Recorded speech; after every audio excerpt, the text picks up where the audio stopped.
Sejam bem-vindos a mais um podcast do SimPRF-SC. Mais uma vez aqui tratando do tema dos policiais rodoviários federais na política.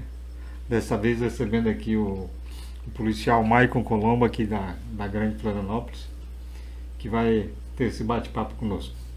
Maicon, seja bem-vindo. Estamos aqui agora para esse bate-papo e sinta-se à vontade, tá? A gente fazer realmente um bate-papo totalmente descontraído com o pessoal de casa. Obrigado por nos receber.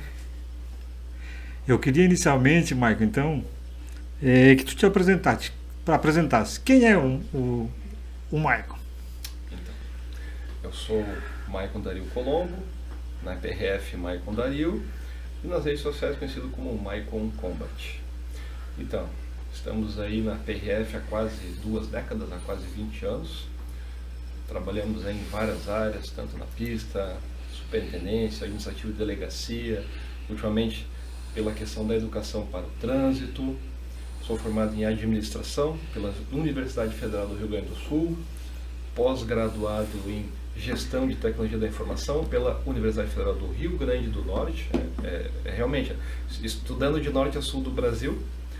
Ainda fizemos aí uma segunda graduação em contabilidade e agora fizemos uma licenciatura em filosofia. Então a gente está aí, eu sou uma pessoa que sempre, desde pequeno lá, estudava bastante, me puxava na escola, sempre estudei em escola pública, né? Fui desde a pré-escola, né? Ensino fundamental, ensino médio, graduação e até a pós-graduação em escolas públicas, universidade pública também. E há 20 anos trabalhamos aí numa instituição pública, né? A Polícia Rodoviária Federal, que tanto amamos. Então, sou uma pessoa simples, né? Venho das bases, de origem humilde, e crescemos, avançamos aí na vida através do estudo e do trabalho. Ô Maicon, me chamou a atenção aqui essa questão, administração, contabilidade e agora filosofia. Um pouquinho de exatas, humanas, né? E mais a tecnologia, né? Sim, e essa sim. parte mais exata. Como eu gosto de muitos assuntos diferentes, também tem essa diversidade de interesses, esse dinamismo aí, sempre busquei aprender lá. Em 1998 eu fiz um curso aos finais de semana, eu morava no litoral do Rio Grande do Sul, em Tramandaí mais especificamente, quem é do Rio Grande do Sul aí conhece bastante, praia mais próxima aí que temos de Porto Alegre. Então eu fiz aos finais de semana, tipo 4, 5 sábados, a gente ia no Senai, e aí um curso que foi pago ali com muito esforço, né, pela nossa família, e eu aprendi a montagem e manutenção de microcomputadores lá em 1998. Mal estava chegando os notebooks, que chamava laptop ainda, no Brasil era uns tijolão assim, grosso, mas a gente aprendeu mesmo foi o desktop, né, o antigo chamado de PC, e isso me estimulou a aprender sempre sobre tecnologia. É uma área que eu estudo até hoje, agora estamos na inteligência artificial, e essas partes tecnológicas me chamam bastante atenção. Eu gosto muito de aprender, né? E até ajudar as pessoas a consertar equipamentos, coisas até hoje na polícia também, desde o começo a gente ajuda nessa parte de tecnologia. E a questão da administração da gestão, foi logo depois que eu entrei na PRF, eu estava querendo, né? Eu entrei de ensino médio, né? Naquela época era permitido ainda, foi Sim. concurso de 2003 para 2004 ali, em 2005 a gente começou a trabalhar de fato, e era ensino médio ainda naquela época para ingressar na PRF, e eu tinha ensino médio quando entrei, e aí, vamos fazer uma faculdade agora, aí procurei, né, um curso que se encaixava aí nos meus interesses, nas ideias que eu tinha, e a administração era Eu tinha começado licenciatura em informática lá em Osório, mas aí por algum motivo eu tive que trancar. Em seguida eu descobri esse curso de administração da URGS, me inscrevi, passei, né, me lembro na época eu fiquei em segundo lugar no vestibular, na de informática em Osório eu fiquei em primeiro, né, saí da URGS, fiquei em segundo, começamos e aprendi bastante coisa útil aí na área da gestão da administração, que como nessa fase eu já tinha sido convidado a trabalhar no administrativo da delegacia de Osório, foi muito útil aí para a atividade do dia a dia, aprender a lidar com a questão burocrática, né, do Brasil, do país. Tu iniciou na PRF no Rio Grande do Sul. Rio Grande do Sul, na delegacia de Osório. Ficaste quanto tempo lá? Lá ficamos de 2005 a 2010 em Osório. Aí eu tinha conhecido minha esposa, minha atual esposa nessa época, e aí pedi a remoção de transferência para a superintendência, foi uma permuta. Para né? Florianópolis? Não, superintendência de do Rio Grande do Sul. Superintendência lá em Porto Alegre. E quando se deu a vinda para Santa Catarina? Então, ali na superintendência trabalhamos aproximadamente uns 4, quase 5 anos. Desde 2008 eu conhecia Florianópolis, né? Conheci, primeiro município que eu conheci aqui, Florianópolis, Santa Catarina, e me apaixonei pela cidade. No primeiro dia que eu cheguei, cara, que coisa incrível, praias lindas, maravilhosas, gostei da cultura, do todo o visual da ilha, natureza. O primeiro lugar que eu fui foi Lagoa da Conceição, me apaixonei. Então assim, cara, pô, seria legal um dia trabalhar aqui, né? Eu, pô, na PRF tem essa questão de remoção e tal. Acho que vai ser, é possível, né? Mas nessa época, 2008, 2009, não tinha ainda o tal do Sisnar, né? O Sistema de Remoção Nacional. E aí, em determinado momento, surgiu o Sisnar, lá para 2011, 2012, nesse período aí, talvez 2013, enfim. E nessa época a gente estava interessado, eu e minha esposa, em se mudar para Florianópolis. Daí surgiu essa oportunidade do Sisnar.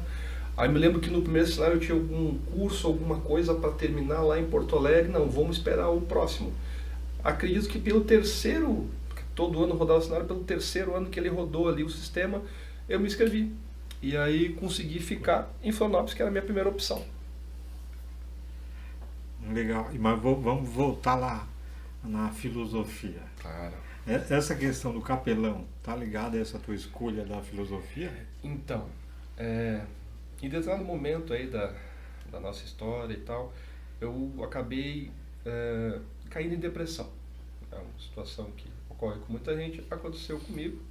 E aí foi um período bem difícil, né? A gente procurou tratamentos, medicamento, né? Acompanhamento médico.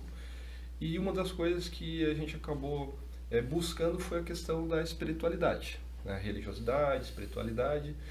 E aí nessa caminhada espiritual, a gente acabou conhecendo uma turma de capelães, né? Numa igreja que a gente visitou, enfim, a gente conheceu o que era a capelania, que eu nem conhecia até então.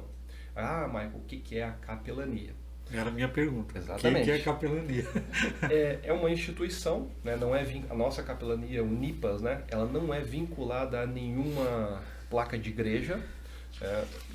Basta a pessoa ter o interesse, né? Participar de um curso, ser cristão. Né? Então ela é bem ampla assim, a forma de ingressar. Basicamente tem um curso inicial de um dia, né? E depois tem outras especialidades, que aí conforme o interesse da pessoa vai se especializando. Aí o que a capelania faz? A capelania, ela é uma instituição que ela leva mensagens espiritualizadas, né? Mensagens bíblicas, enfim, levam o evangelho. Em situações que geralmente um padre ou um pastor não conseguiria ou não poderia ir. Por exemplo, todo mundo conhece a capelania hospitalar, que o capelão ele vai levar uma mensagem, né, de esperança, de alento para aquela pessoa que está ali, enferma, precisando, né, se recuperar. Então o capelão tem uma formação para poder atuar ali, tem uma série de requisitos, de coisas que podem, que não podem, tem uma carteira que nos identifica, nos qualifica para ir fazer essa visita nos hospitais. Até uma forma de resumir o que um capelão faz: o capelão faz visitas levando, né, uma mensagem de esperança, levando uma mensagem do evangelho. Então essa é uma das modalidades, a capelania hospitalar.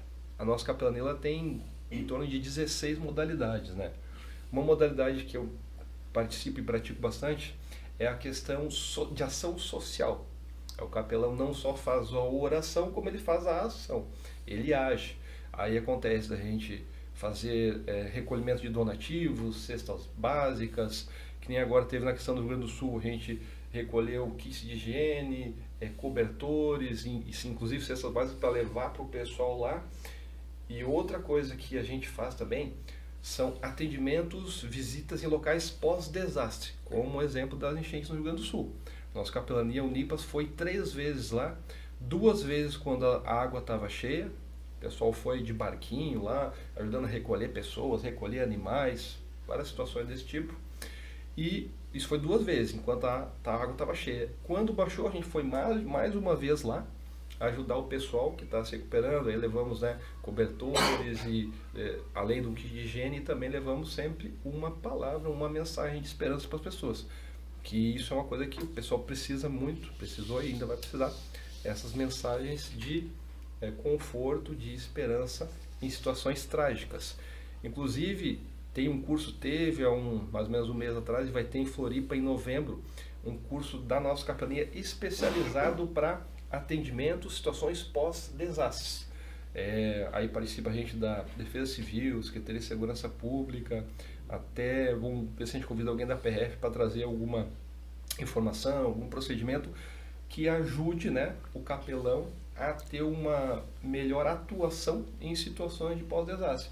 Pode ser um desmoronamento, pode ser enchente, como teve no Rio Grande do Sul, várias situações que não é normal alguém religioso, ou um padre, ou um pastor, ir trabalhar, fazer algum tipo de ação. Então a gente se qualifica para quando chegar esse momento a gente estar preparado para ir lá.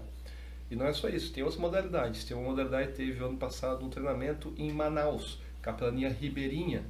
Aí a pessoa tem que saber, né, andar, operar os barcos, saber nadar, várias situações que podem ocorrer numa situação de visitar uma comunidade de margem de rio. Então é um universo bem amplo de atuação. Tem outras modalidades que eu pratiquei bastante aí, buscando recursos para, que nem a situação do quartel da PM, que a gente está ajudando a construir no sul da ilha. O que a gente faz? A gente fez a capelania parlamentar, que é conversar com parlamentares, deputados, senadores, às vezes vereadores, prefeito, para buscar uma solução ou recursos para uma comunidade. No caso, para ajudar a construir um quartel para a PM. Porque a capelania tem muito essa questão próxima de militares e policiais. A capelania surgiu, a nossa surgiu dentro de uma polícia nos Estados Unidos, que o capelão ele vai lá para uma corporação militar e ora pelaquela turma, recebe, às vezes o policial que está numa situação sensível, precisa de uma palavra, de um ombro amigo, enfim, precisa ser ouvido, precisa muitas vezes que leve uma mensagem, que ore por ele, para melhorar alguma situação que ele está enfrentando. Tem alguns capelães que são pertencentes, né? Por exemplo, no Exército, tem a capelania do Exército. Então, são várias instituições que têm capelães. Ele é um profissional, um militar, normal como qualquer um outro, faz todos os treinamentos de tiro e tudo, mas também tem essa função mais espiritual, mais, digamos, próximo da religião. Então, é muito comum a gente ajudar militares e policiais. A filosofia, então, que foi influência... Tem relação com tudo isso, né? Nesse crescimento, né, espiritual, eu busquei, eu sempre gostei de filosofia, ler coisas sobre filósofos. Aí surgiu essa oportunidade de fazer essa licenciatura, né? Vale como se fosse um curso superior, é um curso superior, licenciatura, que me qualifica a dar aulas, né? Então também posso ser considerado um professor. Além de dar as aulas de educação para o trânsito, que a gente dá como PRF, eu também posso, né, fazer essa questão de dar aulas. Tem algumas restrições aí da legislação, mas enfim, eu sei que tem uma turma trabalhando para resolver essa questão para o PRF poder dar aulas, né? Então eu sei que os sindicatos estão trabalhando nesse sentido. Há quanto tempo está morando em Florianópolis? Nós estamos em Florianópolis desde 2014. São 10 anos já aqui na ilha. Eu já ganhei o meu green card aqui, porque o Lorenzo, de 5 anos, nasceu aqui. Já é um manezinho. Já é um manezinho, tem meu green card. E vamos lá. Uma coisa que me despertou muita atenção, né? Maicon Colombo, e visitei as tuas redes sociais, né? Maicon Combat. Por que Maicon Combat? Então, é uma longa história. Vamos lá. Tem um tempo. O nome, eu sempre usava, tempo atrás, né? Maicon Colombo. O nome é Maicon Dario Colombo. Dario Colombo. Aí eu usava Maicon Colombo. Em algum momento, eu descobri que tinha um rapaz aí em algum outro estado que também estava usando esse nome, Maicon Colombo. E aí ele tem uma profissão um tanto inusitada. Nada contra, mas poderiam confundir essa pessoa comigo. Ele é um go-go boy, né? Faz os shows aí e tal. E aí essa pessoa bota... Maicon Colombo às vezes caía num perfil, uma coisa desse rapaz. Fica estranho, né? Eu não tenho nada contra, nada a ver com essa profissão dele. E o pessoal pode confundir. Dito e feito, uma vez confundiram. tal, no lugar, o pessoal perguntou assim, e como é teu nome no Instagram e tal, Maicon Colombo. Daí a pessoa começou a se rir assim, e começou um papo meio estranho, daí eu, o que houve? Estão achando que eu sou o rapaz desse Gogoboy. Eu, não, tem que mudar esse nome. Aí começamos a pesquisar, né, alguns nomes que seriam fáceis de lembrar, fossem chamativos. A gente conhecia um rapaz que era assessor parlamentar, prestava serviços para alguns políticos, candidatos, enfim. E aí, quem sabe tu usa esse nome aí, Maicon Combat, né? Tem a ver com a tua profissão, vocês, né? Combate o crime, né? Luta pela sociedade. E também tem a questão espiritual, ele também era vinculado à igreja. Tem a questão de combate espiritual, que, pô, bacana isso aí que tu faz, como capelão e tal.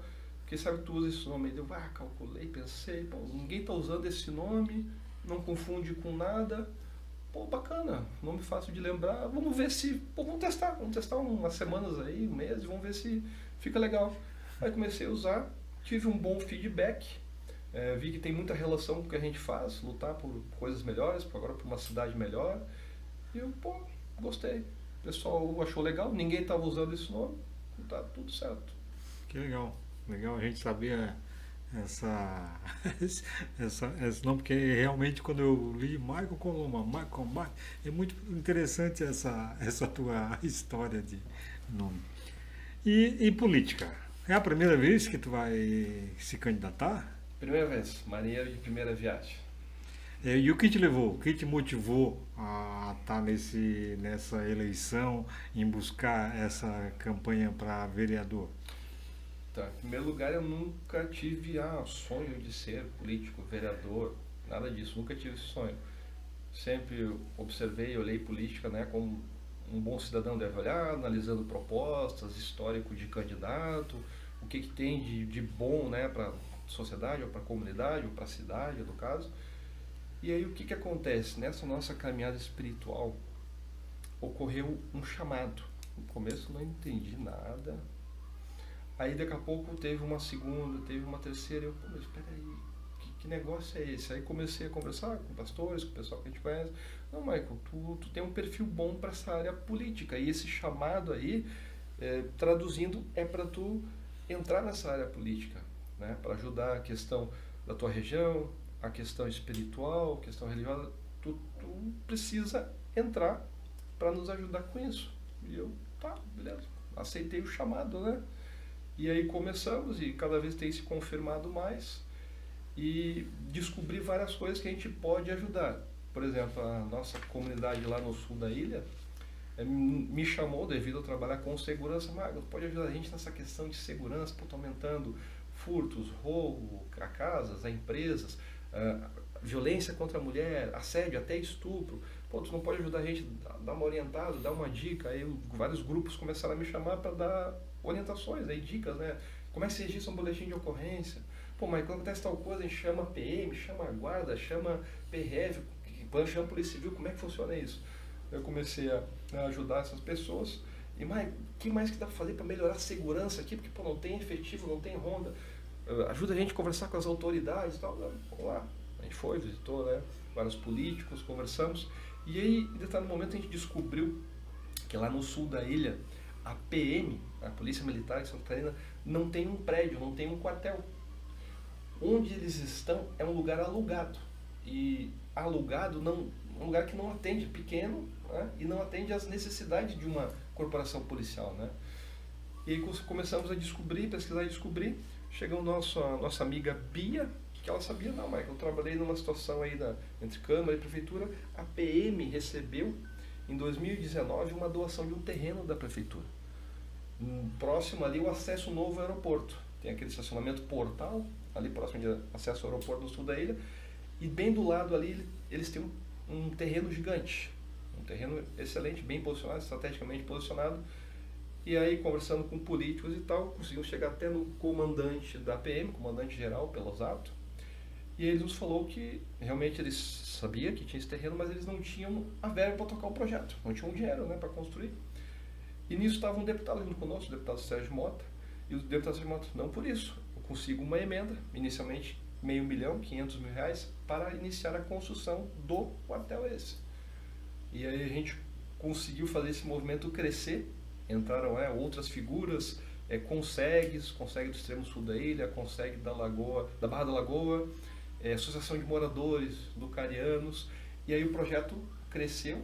É um projeto que a PM não existia, estava engavetado, e a PM abraçou o projeto também, e agora estamos na fase de conseguir o restante das verbas. De 500 mil, a verba foi trazida de outra situação da PM, para essa construção ficou 1.220.000.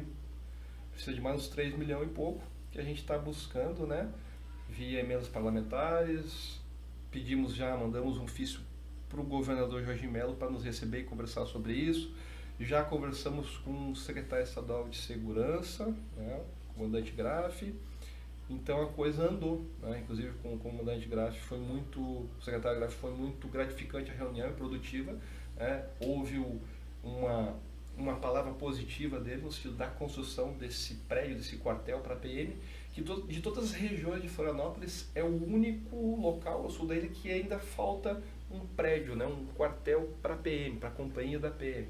Então está sendo muito positiva essa nossa caminhada no sentido de construir esse quartel. E a PM precisa, a comunidade está pedindo, a criminalidade está aumentando, a gente não pode deixar aumentar mais. A gente tem que ter o atendimento ali da PM, mais viaturas, mais efetivo, para trazer essa segurança que a gente precisa lá no sul. E essa questão, essa figura de CPRF, tem te ajudado ou não nesse processo na comunidade, no processo da futura campanha para vereador? O ser PRF é positivo ou de alguma forma negativo? Bom, ser PRF, dado todo o histórico, né, que já está há quase 2 décadas, sempre é muito positivo. A PRF, ela é uma instituição muito bem vista, muito benquista, muito respeitada. E como a gente trabalha já nessa questão de contato com o público, entender e aplicar leis, a nossa posição, até a nossa argumentação, ela é sempre muito pautada, né, pela verdade, pela lei, por dados. Então eu sempre levo isso comigo, sempre que eu vou numa reunião, até num podcast, eu me preparo, né, tenho o que a gente já conhece do nosso trabalho, eu estudo a situação, busco estatísticas, né, para embasar o que a gente vai falar. Por exemplo, nessa reunião que a gente fez com o comandante-geral da PM, eu levei as estatísticas que estavam ocorrendo, né, no sul da ilha, e quando eu cheguei lá, tinha lá uns telões, um painel, um dashboard com as estatísticas. E tudo que eu falei, eles, não, realmente, tu está falando, tá aparecendo uma estatística aqui. Pô, perfeito. Então essa preocupação com a estatística, o dado, com a informação correta, a gente traz isso, né, do trabalho na PRF, que a gente sempre busca a verdade, né, até no acidente, né, o que aconteceu, né, tem um vestígio ali, tem a evidência, a gente se pauta muito pelo o que aconteceu, pelo fato. E isso é muito positivo, né? As pessoas veem isso com, o pessoal da PRF é qualificado, é atualizado, né? Busca sempre um conhecimento daquilo que está acontecendo, para ter uma argumentação baseada, né, no que é justo, no que aconteceu de fato. O nosso podcast aqui, ele trata justamente dessa importância, né, da participação dos servidores PRF, servidores administrativos, se engajarem politicamente, né? Que isso é uma representatividade muito importante, né? De que forma a gente, aqui eu agora pedindo uma opinião, de que forma a gente poderia conseguir mais engajamento de colegas policiais e servidores administrativos nesse meio político, essa política diferenciada que tu gosta de fazer? Então, vamos falar aqui de algumas experiências que a gente teve, né? Por exemplo, eu trabalho muito com a questão de educação para o trânsito. Quando a gente vai numa escola, pode ser até uma creche, né? E só o fato da gente estar ali, as crianças, já brilha o olho, porque é uma figura, um personagem diferente, né? Muitas pessoas passam na frente do posto da PRF, às vezes vê a gente ali fiscalizando e tal, mas é uma passada muito rápida, às vezes não vê nem direito como é que é o nosso uniforme, né? E quando a gente vai até o público, é uma pessoa, porque parece, uma pessoa normal, de carne e osso, conversa e tudo, tem uma conversa amistosa, amigável, E isso leva, né, só o fato, um dia eu estava numa situação, era uma pastoral da criança, aí veio lá o padre e disse assim, Michael, só o fato de tu estar aqui já está nos ajudando. Né? Porque é uma figura diferente, É um a referencial. nossa proximidade, né, com as crianças, com a sociedade, isso é muito bom para a instituição, é bom para o policial, né, que é um contato diferente com a comunidade, é uma conversa mais amistosa, e isso acaba ajudando a instituição a ser melhor vista, mais valorizada. Né? Todo o trabalho que a gente faz de se aproximar da comunidade, ele automaticamente ele ajuda a instituição a ser melhor percebida, ser melhor vista. Legal. Mas vamos entrar um pouquinho então na vereança. Né? Vamos lá. Muita gente acha que o vereador é só um mero fiscalizador e legislador do município. E eu não acredito nisso. Né? Eu acho que o vereador é quais são as tuas propostas na vereança no município de Florianópolis? Né? E que políticas públicas tu pretende abraçar, apoiar na comunidade? Então, o vereador, além de fiscalizar, né, o que o prefeito, né, está fazendo, as compras, as licitações, além de propor alterações nas leis, novas leis, alguns projetos que a prefeitura pode, né, abraçar ou começar a desenvolver, eu acredito muito na função do vereador como ouvir o que a comunidade demanda. A gente está fazendo isso, bastante isso na pré-campanha. Eu estou ouvindo, muito mais ouvindo do que falando. E muitas das coisas que a gente começa a falar é baseado no que a gente ouve da comunidade. Então, a primeira coisa que eu faço é ouvir. Qual que é a demanda aqui do local? Qual que é a demanda da região? Ah, mas tem esse problema, esse problema, esse problema. Na segurança, na saúde, não sei o quê. Beleza. Aí a gente analisa isso e a gente começa a desenvolver algumas ideias, algumas propostas, que a gente leva para a população, tá? E se esse problema for solucionado assim, resolve? Ah, mas assim seria interessante, resolve. Beleza, então vamos buscar isso.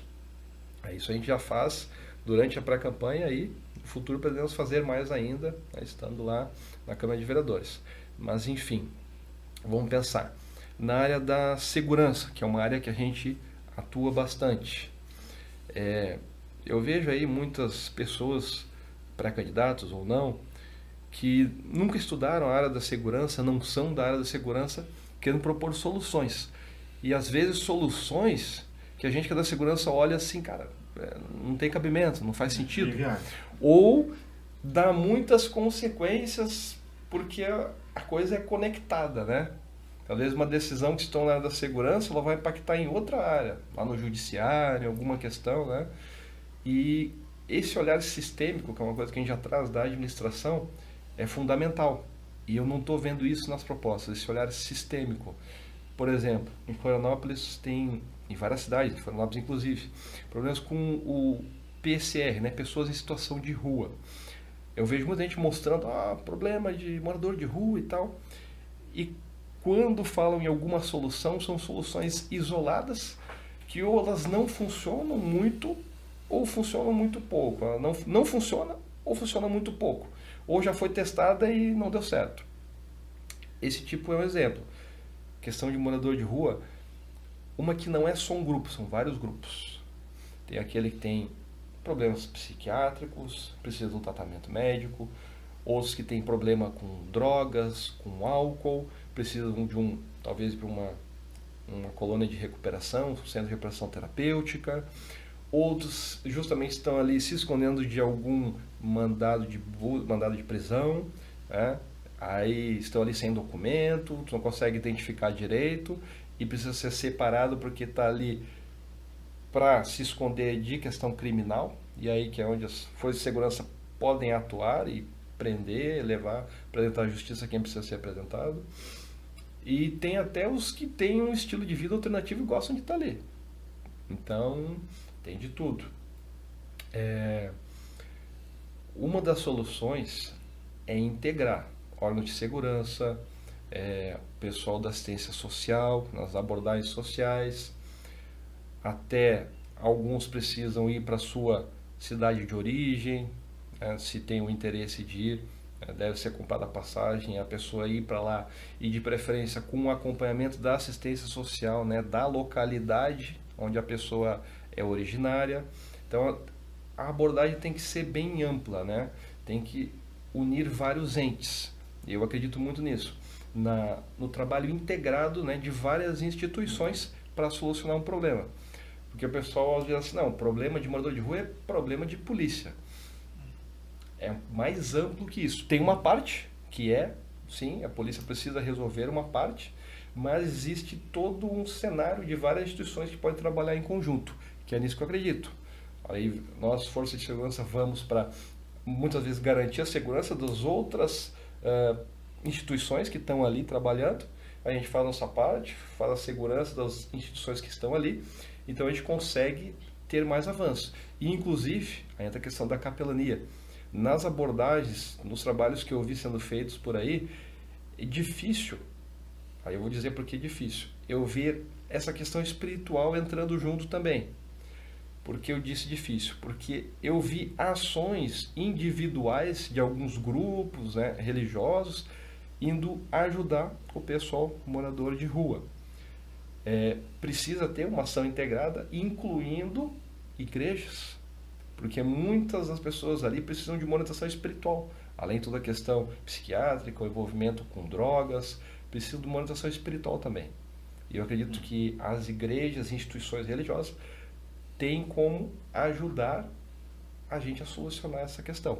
Não sozinhos, né, correndo muitas vezes um risco de estar ali, mas integrado com outras instituições. Eu acredito que seria muito válido isso. É algo bem sistêmico mesmo, né? Isso. Como qualquer processo, não é só um ente público que vai resolver, né? E as políticas, tens algumas propostas específicas com relação à segurança viária, em relação à segurança pública na tua campanha? Isso. Então, vamos lá. Na questão da segurança, eu acredito muito na prevenção. Acredito na prevenção e numa abordagem mais científica. Não adianta a gente fazer alguma coisa, vamos ver se vai dar certo ou não, sendo que em outros locais, às vezes outros países, às vezes outras cidades, até no Brasil, alguma abordagem funcionou, outra não funcionou. Eu gosto de focar naquilo que funciona, né? Eu venho da área de TI, como eu falei, então na TI a gente vai muito para aquilo que funciona. Então, se já funcionou em algum local, se tem evidências científicas que aqui vai funcionar, é nisso que a gente deve investir. Principalmente na questão preventiva. Quer ver uma coisa? Lá no sul da ilha, a gente descobriu que uma das ocorrências que mais a polícia atende é violência contra a mulher. Ou assédio, ou violência doméstica. Tem muita mulher que é assediada em trilhas lá no sul da ilha, que tem bastante trilhas, né? E aí a gente começou a pensar em algumas soluções. Uma delas que a gente conseguiu até fazer um dia foi uma oficina de defesa pessoal. Era aberta para qualquer público, né? Mas foi bastante mulheres. A gente disse, pode mulheres, adolescentes, homens, e não tem problema. Foi só uma mulher, era só eu de homem. E tinha até crianças, adolescentes ali aprendendo as técnicas de defesa. São técnicas simples, né? Mas com muita efetividade, né? E a instrutora Mari foi muito feliz em passar as técnicas, como ela é mulher e já precisou se defender nessas situações, ela passou técnicas bem focadas, né, em situações do dia a dia. E qual que é a ideia? A nossa ideia é, no futuro, a gente expandir esse projeto para vários pontos aí da cidade, para quando algum meliante aí tentar alguma coisa contra a mulher, ou antes de tentar, já pensar, as mulheres lá de Floripa estão treinadas com defesa pessoal, é bom eu não tentar nada. Então essa é uma das propostas que a gente está trazendo aí. Expandir isso para toda a comunidade, quanto mais pessoas e mulheres conseguirem, né, participar desses treinamentos de defesa, melhor. Legal essa iniciativa. Já com uma visão a longo prazo, como tu enxerga futuramente, politicamente, o Michael Combat? Bom, vamos pensar. A gente conseguindo aí uma cadeira, né, estando lá na Câmara, conseguir trazer o máximo possível aí de projetos na questão da segurança preventiva. A gente tem também essa questão de educação para o trânsito nas escolas, né, que é algo que acaba ajudando aí as crianças e adolescentes a melhorar em outras áreas, inclusive ficar mais focada nos estudos, daqui a pouco almejar passar num concurso para a polícia, outras polícias, e talvez na PRF, dá um norte, dá uma orientada para a gurizada, além de melhorar a questão da educação para o trânsito. A questão da mobilidade. A gente anda por aí e vê o nível de agressão, de violência que tem em todos os níveis aí no trânsito. A educação para o trânsito ajuda a reduzir essa violência. A pessoa mais educada forma menos fila no trânsito, o trânsito flui melhor, não vai ter pessoas em tanto excesso de velocidade. Então, essa questão vai ajudar a nossa mobilidade também. Mas também a questão... O que mais que tinha? Pergunta? Sobre Floripa, como é que tu veja, como é que tu quer participar dessa construção de uma nova Florianópolis? Então, com ideias, sugestões, projetos, sempre focado naquilo que mais funciona, em outros lugares, que mais tem evidência científica de que funciona, trazendo mais análises, mais métodos. Por exemplo, lá no sul da ilha, eu identifiquei uma região que 4 quilômetros, um raio de 4 quilômetros, não tem nenhuma creche ou escola municipal. E tem uma comunidade. Por exemplo, eu já precisei caminhar 2 quilômetros com meu filho de 5 anos para levar e buscar ele na escola. 2 quilômetros com uma criança de 5 anos, se for menos, é mais demorado ainda, é em torno de 1 hora e 15 caminhando. Para uma criança isso é muito. Chega uma hora que ele cansa, eu tenho que pegar ele no colo e levar. Então, está faltando nessa região uma escola, uma creche, e a comunidade está pedindo. Hoje a gente tem fila para entrar em creche, para entrar em escola, isso não pode acontecer. Esse tipo de análise, aonde que precisa ter uma creche, uma escola e não tem, e a comunidade está precisando. Esse tipo de análise mais científica, eu vejo que carece muito disso. Precisa de alguém atuando nesse sentido, levando esse tipo de análise, para o cenário político. Porque no final da história isso melhora para a população, são políticas públicas pautadas por análise em dados, análise científica. Tu tem, pelo que eu acompanhei nas tuas redes sociais, tu tem participado de muito trabalho voluntário, muita atividade social. Rapidamente, quais são esses trabalhos voluntários que tu participa e quais essas ações sociais também que tu está participando? Com o trabalho voluntário na capelania, a gente faz muita coisa. O trabalho na sociedade ali no sul da ilha para ajudar a construir esse quartel da PM já é um trabalho da capelania. Esse trabalho que a gente faz, a gente tem um grupo, todos pela segurança. Então a gente leva muita informação de como proceder em situações de ocorrências, como registrar. Eu já ajudei pessoas em tempo real a registrar ocorrências, onde é que entra no site da Polícia Civil, onde é que clica, enfim, como que se dá isso, liga para quem, chama a PM, em que situação, Guarda Municipal, Polícia Rodoviária Estadual, PRF, muitas vezes, como que se dá isso, e algumas dicas, como é que eu posso evitar de ser assaltado, como é que eu ando de noite na rua, o que eu tenho, como que eu me comporto para evitar o risco, o cara meter a mão na bolsa, pegar a carteira, dicas de segurança, como que pode ter uma melhor condução, quando chove, quando não chove, como que se dirige de forma mais segura, e no geral, sobre leis de trânsito, legislação no geral, que tem a ver com a questão da segurança. Então a gente trata isso nesse grupo. Mais ações sociais que a gente faz na pastoral da criança, a gente faz dinâmica com as crianças, já fiz palestra de educação. A pastoral da criança é ligada à Igreja Católica? Então, ela tem e não tem uma ligação. Ela é uma instituição independente.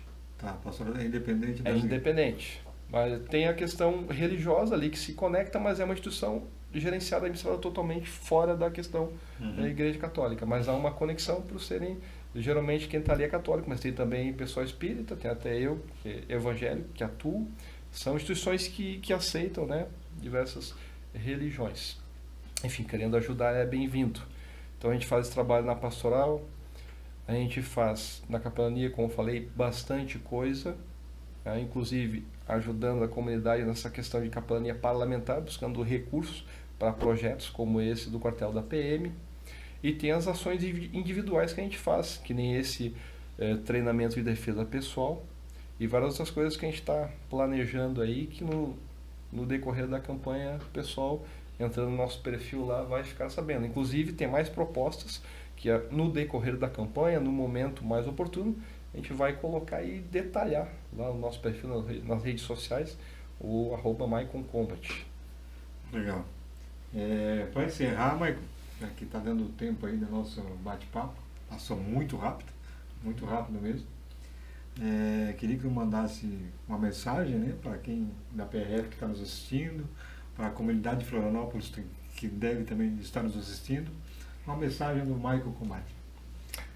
Então, eu gostaria de pedir que você escolha muito bem, né, o seu candidato nessas eleições, analise o histórico, analise as propostas, analise as ideias, né, acompanhe aí as nossas redes sociais, @MaiconCombat, e se no final decidir que nós somos a melhor opção, dê a preferência para Maicon Combat 44191, verde para confirmar.